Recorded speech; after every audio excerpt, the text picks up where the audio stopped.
സ്വന്തം അച്ഛനെ ബഹുമാനമില്ലാത്തവർ അവിടെ നിന്ന് നിന്നോ? ഞാനൊക്കെയല്ല, കാരണം എൻ്റെ അച്ഛനുണ്ടായതുകൊണ്ടാണ് ഞാനുണ്ടായത്. എൻ്റെ അച്ഛനും അമ്മയും എനിക്കെൻ്റെ പേരാണ് സുധാകരൻ.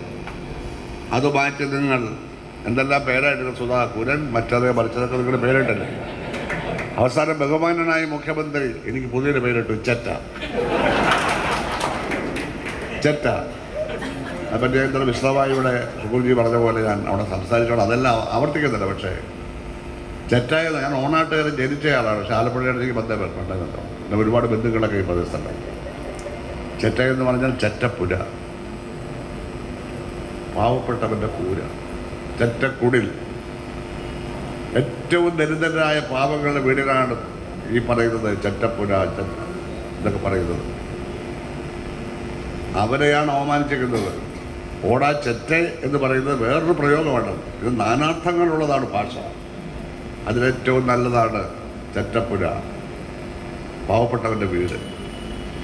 ആ പ്രയോഗത്തെയാണ് മലയാള ഭാഷയുടെ അർത്ഥാന്തര വിന്യാസങ്ങൾ മനസ്സിലാക്കാതെ ബഹുമാനപ്പെട്ട മുഖ്യമന്ത്രി ആക്ഷേപിച്ചത്.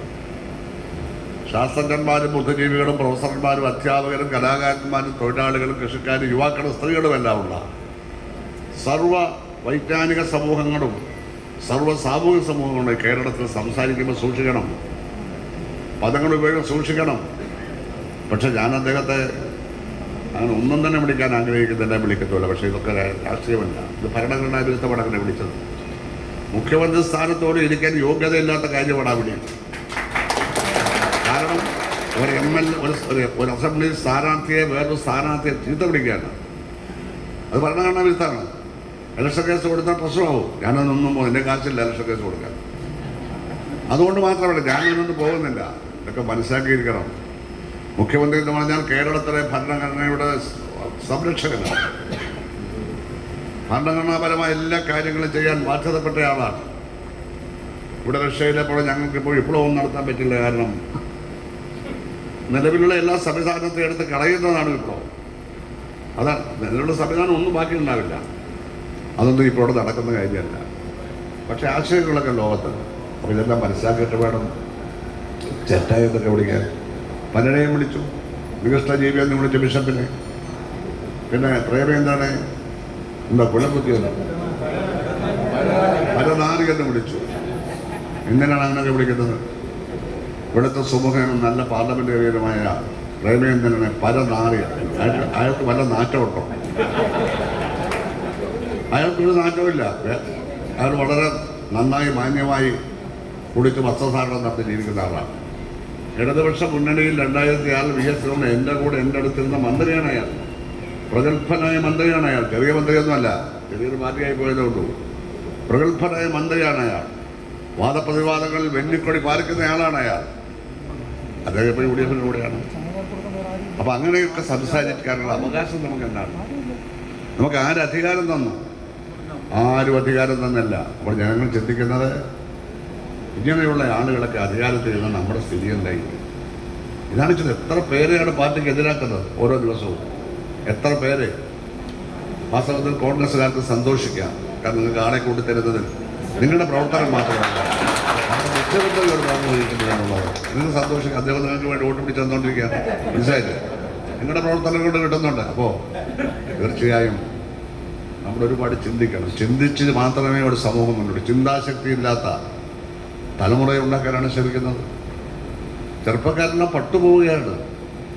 കേരളമാകെ അറിയുന്ന എല്ലാവരും ബഹുമാനിക്കുന്ന യുവ നേതാവിന് DYF-ലുണ്ടോ? SFI-ലുണ്ടോ? ഒരു കാലത്ത് KS-കാർക്ക് പോലും എന്താ പറയുന്നത്, ഒരു അസൂയ DYF-ലൊക്കെ നേതാക്കന്മാരെ കാണുമ്പോൾ. ഞങ്ങളൊക്കെ പ്രവർത്തിക്കുമ്പോൾ ഞങ്ങളെപ്പോലെ തന്നെ സമുന്നതരായിട്ടുള്ള സുധീരനും അതുപോലെ തന്നെ തിരുവഞ്ചൂർ രാധാകൃഷ്ണനൊക്കെ നമ്മളോട് പ്രവർത്തിച്ചവരാണ്. ഞങ്ങളെല്ലാം ഈക്വൽ സ്റ്റാറ്റസിലാണ് വളർന്നത്. മനസ്സിലായില്ലേ? പരസ്പര ബഹുമാനം ഉണ്ടായിരുന്നു. ശക്തമായിട്ടുള്ള പോരാട്ടങ്ങളും ഉണ്ടായിരുന്നു. എപ്പോഴും കണ്ട ബഹുമാനവും സ്നേഹമാണ്. എൻ്റെ തിരുവഞ്ചൂർ പലതവണ വിളിച്ചു, കാലെങ്ങനെയുണ്ട്, എങ്ങനെയുണ്ടെന്നൊക്കെ ചോദിച്ചു. ആ സ്നേഹവും ബഹുമാനവും ഒക്കെ വ്യത്യസ്ത രാഷ്ട്രീയ അഭിപ്രായമുള്ളപ്പോഴും ആ പെരുമാറുന്നതിലാണ്, ആശയപരമായ ഔന്നത്യത്തിലുള്ളതാണ്. അതാണ് നമ്മുടെ കേരള രാഷ്ട്രീയത്തിൻ്റെ അടിത്തറ. ഇവിടെ എല്ലാവരും അങ്ങനെയാണ് പഴയ നേതാക്കന്മാർ നമ്മളെ പഠിപ്പിച്ചത്. CK ഗോവിന്ദൻ നായരും AKGയും EMS അടക്കമുള്ള വിവിധ പാർട്ടികൾപ്പെട്ട നേതാക്കന്മാർ അങ്ങനെയാണ് പഠിപ്പിച്ചത്. നമ്മുടെ പുതിയ തലമുറയെ അങ്ങനെ തന്നെ പഠിപ്പിച്ചു കൊണ്ടുവരണം. നമ്മൾ കൊടുക്കേണ്ട സംഭാവന പുതിയ തലമുറയെ നേരെ നയിക്കുക എന്നുള്ളതാണ്. വൈകുന്നേരം 10, 18, 20 വയസ്സുള്ളവർ ഉള്ള കള്ള് ഷാപ്പിലെല്ലാം പോയി കള്ളുപടിച്ച് വെള്ളം അടിച്ചിട്ട് അവിടെ ഇരുന്ന് ഫേസ്ബുക്ക് പോസ്റ്റ് ഇടുകയാണ്. ജീൻസ് സുധാകരൻ തന്തയ്ക്ക് പറഞ്ഞാലല്ല, കൂടെ ഏരിയ സെക്രട്ടറി വെള്ളം അടിച്ച് അവിടെ ഇരിക്കുകയാണ്. മനസ്സിലായില്ല? പേരൊന്നും ഞാൻ പറയുന്നില്ല. ഇതൊക്കെ നടന്ന കാര്യമാണ്. ഞാൻ പറഞ്ഞത് നടന്ന കാര്യമാണ്. മനസ്സിലായില്ലേ? ഏരിയ സെക്രട്ടറിക്ക് മദ്യപാനമില്ലാതെ ജീവിക്കാനേ വയ്യ. വലിയ കുപ്പി വാങ്ങിച്ചു തന്നാണ് ഡിവൈബിയുടെ സെക്കൻഡ് സ്ഥാനം. അതിൽ ചെറിയ കുപ്പി വാങ്ങിച്ചു കൊടുക്കുന്നതാണ് പ്രസിഡന്റ് സ്ഥാനം. അവരല്ലാതല്ലേ ആരുണ്ട് നമ്മുടെ ഏരിയ ഈ മണ്ഡലത്തിൽ തലയോർത്ത് നിൽക്കാൻ കഴിയുന്ന മാർക്സിസം ലെനിനിസം പഠിച്ച മാർക്സിസ്റ്റുകാരനായ അവൻ്റെ പേര് പറ. ആരുമില്ല, ആരും ഉണ്ടാവില്ല. ആരും നയിക്കും ഇതിന്?